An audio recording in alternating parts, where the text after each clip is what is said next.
والله لو أذنبت طيلة الليل أصبحت قلت أستغفر الله الذي لا إله إلا هو.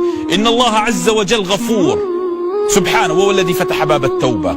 لي ابن آدم لو أتيتني بقراب الأرض خطايا وأتيتني لا تشرك بي شيئا غفرت لك.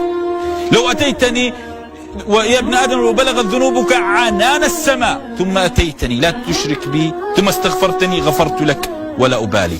الله فتح لنا باب التوبة، وقال عليه الصلاة والسلام الله لا يمل حتى لا يأتينا هذا الشعور أننا نمارس الوقاحة مع رب العباد إذا طلبنا المغفرة، بل أنت حينما تطلب المغفرة إنما ترجع لرب العباد، والله يقول لنا ففروا إلى الله.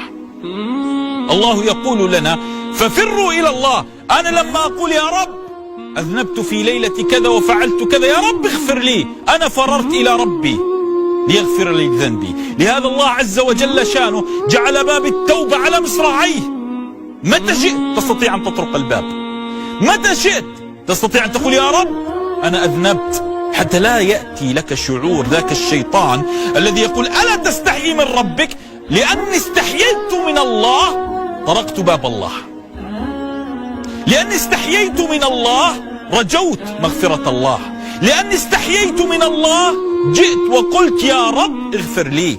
فيريد الشيطان أن يشعركم أنكم يا سادة بلا حياء وبلا مشاعر وفي منتهى الوقاحة، أن تذنبون ثم تستغفرون. لا لا، الله لا يمل، الله لا يمل من توبتكم. ولو بتم واستيقظتم ثم بتم واستيقظتم لا يمل الله سبحانه وتعالى. كالأم تعاقب تطرد أبنائها من منزلها، ثم إذا رأتك تبيت على باب بيتها أخذتك وأرجعتك إلى فراشك، ولله المثل الأعلى.